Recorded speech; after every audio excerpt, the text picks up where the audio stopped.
Want to put live data into Google Sheets automatically? Here's how you can connect it to any external API in just a few steps. First, open your Google Sheet and click on Extensions, then App Script. This opens up a code editor where you'll add a short function to fetch data from an API. Think of it like teaching Google Sheets how to go out and grab live information for you.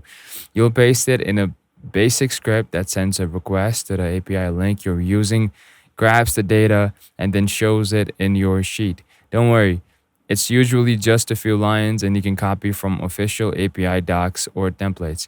Once it's saved, go back to your sheet and type in a simple formula like equal to get data brackets to run the script. After a quick permission approval, your sheet will fetch real time data straight from the source. You can even set it to refresh on a schedule so your data stays live without any manual work. That's how you connect Google Sheets to an API. It's fast, it's flexible, and it's super useful.